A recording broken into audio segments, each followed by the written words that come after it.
네, 안녕하십니까. 2022년 9월 1일 카카오뱅크 신저가 긴급 점검을 좀 하겠습니다. 자, 카카오뱅크는 이제 커멘트를 계속 반복적으로 좀 해드리고 있죠. 주기적으로. 지난번 커멘트 때도 지금 여러 가지 얘기를 좀 드렸는데 오늘도 좀 좋지 못한 모습입니다. 네. 카카오뱅크가 신저가가 나왔네요. 네. 왜 이런 현상이 나오는지 좀 생각을 좀 해보면서 앞으로 어떻게 대처를 하는 게 좋을지 한번 보겠습니다. 자, 우리가 참 신기하죠. 네. 카카오뱅크 상장된다고 따상 간다고 따상상 말도 안 되는 신조어가 나왔습니다. 네. 당시 카카오뱅크가 시가총액이 뭐 어마어마할 때 제가 너무나도 많이 얘기를 드렸죠. 절대 매수하면 안 된다. 이런 주식은 조심해야 된다. 신규 상장주는 건드리는 게 아니다. 근데 그런 게 무슨 의미가 있겠습니까? 비트코인이 뭐 6만 달러, 7만 달러 가고 있는 그런 비이성적인 시장이었고, 카카오페이, 카카오뱅크 상장되면 엄청난 부를 거둘 것 같이 기관 투자자들은 이미 자기네들도 알고 있으면서 굉장히 모럴 해저드, 도덕적 해이. 본인이 분명히 이 카카오뱅크의 시장 가치가 이 정도가 아닌 것을 알고 있음에도 불구하고 그 시장 가치의 2배, 시작가의 100%를 만들고 그리고 상한가를 보내면서 그냥 수급, 어떤 기관 투자자의 돈의 힘으로 주가를 끌어올렸습니다. 그리고 나서 그 끌어올린 돈을 또 우리나라 국민연금은 그 주식을 또 삽니다. 네, 69,000원, 78,000원, 74,000원, 또 8만원, 9만원 이렇게 사서 또 올립니다. 네, 자기네들도 돈이 들어갔거든요. 뭔가를 더 흥분시켜서 여러분들한테 떠넘겨야 되기 때문에 국민연금공단 있잖아요. 있잖아요. 그래서 결국에는 이제 더 큰 수익을 얻고자 했으나 지금은 현재 시점 그런 것들이 다 물거품이 되었죠. 그러고 나서 국민연금은 지금 4만원, 3만원 가격에 손절매를 지금 했습니다. 2만원에 참 웃기죠. 그때는 못 사서 난리더니 이제는 이 가격에도 손절매를 하고 있습니다. 이건 어쩔 수 없는 거예요. 기관 투자자들도 인간입니다. 걔네들도 수익률에 대해서 경고를 맞습니다. 그리고 또 중요한 거는 기관 투자자들도 여러분들하고 똑같은 어떤 그런 공포를 느끼진 않지만 그 공포에 대한 어떤 리스크 관리위원회, 즉 연기금에서도 이 카카오뱅크가 더 이상 떨어지는 것을 용납할 수 없기 때문에 계속 끝없이 떨어지면 안 되잖아요. 그래서 그 리스크 관리위원회에서 손절매 신호가 자동으로 나가게 됩니다. 그런 물량이 나갈 수 있어요. 기관 투자자들은. 그리고 외국인들은 어떤 그런 외국인도 마찬가지 로스컷 기준이 엄격히 있겠죠. 기관 투자자들은 그런 물량들이 지금 쏟아져 나오고 있다. 그래서 앞으로의 어떤 흐름이 정말 이렇게 신저가 나오는 종목들은 정확하게 어떻게 될지 정말 예측하기가 쉽지가 않습니다. 지금은 그냥 매도가 매도를 부르는 거거든요. 지금 얘를 어떤 기준으로 주식을 평가해야 될까요? 재무제표로 평가할 수도 없습니다. 그렇죠? 앞으로 오로지 성장 동력 하나만 보고 평가를 해야 되는데 그 성장성이 지금 다소 둔해지고 있고 실적으로 또 금융기관들이 지금 앞으로 부동산 시장에 대한 리스크가 또 발생되면 그때는 카카오뱅크도 어떻게 될지 또 알 수 없는 정말 우리가 예측할 수 없는 곳으로 또 갈 수도 있습니다. 그렇기 때문에 지금 현재 상황은 굉장히 좀 힘든 상황인 것 같고요. 근데 그런 과정에서도 이런 와중에서도 뭔가 또 기회도 올 수도 있습니다. 저는 지금 카카오뱅크를 계속 카카오페이를 체크하고 있는 이유가 이 기회가 올 수 있을까? 뭔가 그럼에도 불구하고 기술적 반등이라는 것도 있고요. 투자 심리가 극도로 악화돼서 신용 반대매도가 쏟아져 나왔을 때 그때 그 물량을 잡았을 때 어떤 얻을 수 있는 수익도 있을 수 있거든요. 그래서 저는 이제 그거를 좀 지금 계속 생각을 하고 있습니다.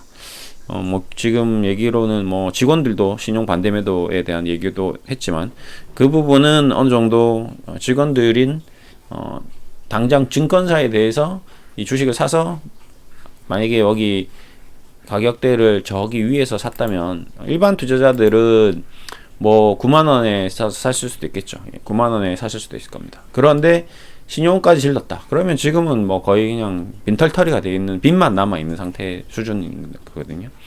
근데 직원들은 이 가격에 사진 않았을 겁니다. 그렇죠? 공모가에 대출을 받아서 했기 때문에 지금 공모가 이하로 떨어진 게 좀 문제긴 한데, 예, 그럼에도 불구하고 어느 정도 이하에 대해서 바로 이제 어떤 강제 매도, 하한가 매도 주문은 안 나올 겁니다. 근데 지금 그 외에 그냥 일반 신용 담보 대출에 대한 하한가 매도는 나올 수 있기 때문에 오늘이 뭔 요일이죠? 목요일이 내일 금요일이네요. 내일 아침에 미증시가 또 조정을 받고 얘가 만약에 급락 출발하면 분명히 신용 반대 매도 물량일 겁니다. 예, 그런 물량을 장 초반에 잡으면 좀 리바운드가 나올 수도 있겠죠. 그런 단기적인 어떤 모습도 기대할 수 있고요. 대신에 그럼에도 불구하고 그 단기적인 반등이 안 나오고 쭉 밀려버리면서 말도 안 되는 수익률이 또 나올 수도 있습니다. 예. 마이너스 뭐 5% 10% 이런 식으로 뭐지? 말도 안 되는데 이제 그게 바로 이제 기관 투자자나 외국인 기관 투자자들의 로스컷이 또 쏟아져 나올 수 있거든요. 그런 물량을 이제 잡았을 때 장중에 회복하는 그런 모습을 보일 수도 있습니다. 그래서 오늘이나 내일이나 월요일 정도에서 뭔가 큰 변화가 한번 좀 나오지 않겠는가. 예, 굉장한 투매가 쏟아져 나오면 그때는 정말 이 말이 돼? 이 말도 안 돼. 막 뉴스에 나오고 카카오뱅크 막 기사화되고 이러면 그때는 살 땐 거죠. 자, 반대죠. 이 기사가 나왔을 때는 절대 사지 말아라고 했습니다. 카카오뱅크 신규 상장될 때는 사지 말았는데 이제 여기서 카카오뱅크가 거의 뭐 망하는 것 같은 뉴스를 막 내보낼 때 이때는 이제 정말 매수의 관점으로 역발상 투자 전략을 가져야 되지 않나 라는 게 저희 투자 마인드인 거죠. 투자 생각이고 투자 전략이고. 근데 그게 굉장히 리스키하긴 합니다. 그래서 웬만해서는 안 하는 게 좋죠. 웬만해서는 안 하는 게 좋고 정말 이제 공격적인 투자자들, 적극적인 투자자들, 이제 아마 뭐 전업 투자자들, 개인 투자자들 중에서도 좀 굉장히 구력이 높은 투자자들은 그런 것들을 잘 이용해서 아침에 뭐 장중에 매매를 할 수도 있을 겁니다. 그런 선수들이 있으니까요. 장중에는. 지금도 뭐 26,000원인데 이게 잡았는데 내일 아침에 장 열리자마자 2, 3% 떠서 출발할 수도 있는 거죠. 신용 반대매도 안 나오고 미증시 반등 나오고 뭐 이러면서 그렇기 때문에 이제 여기서부터 오늘, 내일, 월요일까지는 굉장히 예민하고 굉장히 개인 투자자들 중에서 전업 투자자 프로들, 소위 프로들이 굉장히 큰 관심을 가지고 있을 겁니다. 그래서 오늘 의외로 장 이제 끝나고 나면 개인 투자자들이 많이 샀을 수도 있을 겁니다. 투자 수익을 보면 개인이 그러니까 지금 이렇게 했지만 지금 블락들도 있고 다 했었지만 진짜 선수들이 오늘 이제 내일 아침에 아니면 월요일 아침에 아니면 장중에 뭐 한두 시쯤에 막 갑자기 막 마이너스 10% 돼 있다. 그런 거는 이제 잡으면 그 다음날 기술적 반등이 나오는 거거든요. 그런 모습을 지금 굉장히 초유의 관심으로 보고 있지 않을까 생각하고 저도 지금 계속 그렇게 보고 있습니다. 모르겠어요. 이걸 어떻게 해야 되면 좋을지 언제 사야 되면 좋을지 저도 고민인데 저도 신이 아니기 때문에 정확하게 그걸 예측할 수는 없습니다. 그렇겠죠. 당연히. 하지만 뭔가 일단 냄새는 난다. 기회의 냄새는 나고 있다. 위험하지만 기회도 있다. 위기다. 카카오뱅크가 재밌네요. 저도 지금 호가창을 계속 체크하고 있는데 이 호가창도 지금 단순한 이 호가창을 보시더라도 이렇게 10만 주가 쌓여 있는데 이러면 이 26,000원은 깨집니다. 깨질 확률이 한 60%예요. 이렇게 받쳐놓고 사는 것 같지만 이게 사는 게 아니에요. 이건 거의 뭐 통정 거래라고 봐야 되고요. 뭐 자전 거래일 수 있습니다. 이거는 뭐 그냥 제 개인적인 생각이고 불법이기 때문에 반드시 그런 건 아닌데 이런 식으로 계속 주가를 누르는 거죠. 죽여놓는 거죠. 죽이면 죽일수록 개인들의 물량이 쏟아져 나오거든요. 그 물량을 잡아서 결국에는 끌어올릴 수도 있습니다. 나중에 이제 굉장히 뭐 센세이션한 뭐 예를 들어서 뭐 카카오 그룹에서 뭔가 새로운 이슈가 나올 수도 있는 거고요. 뭔가 전혀 예상치 못했던 우리는 이제 끝났다고 생각할 때 굉장히 큰 호재가 또 나오기도 하는 게 주식입니다. 그렇기 때문에 한번 뭐 예를 들어서 뭐 그 금융 뭐 우리 그 카톡 송금하기 뭐 안 될 수도 있지 않나 뭐 이런 얘기가 나왔잖아요. 그런 것들이 문제 없다 이런 식으로. 옛날에 셀트리온도 거의 저렇게 망가질 때 나왔던 기사들이 뭐였죠? 예, 거의 상장 폐지였거든요. 뭐 분식 회계였거든요. 그러니까 안 좋을 때 악재들이 막 쏟아져 나옵니다. 근데 그때가 정말 위험할 때인데 그때가 사면 수익이 날 수 있는 하이리스크 하이리턴일 수도 있습니다.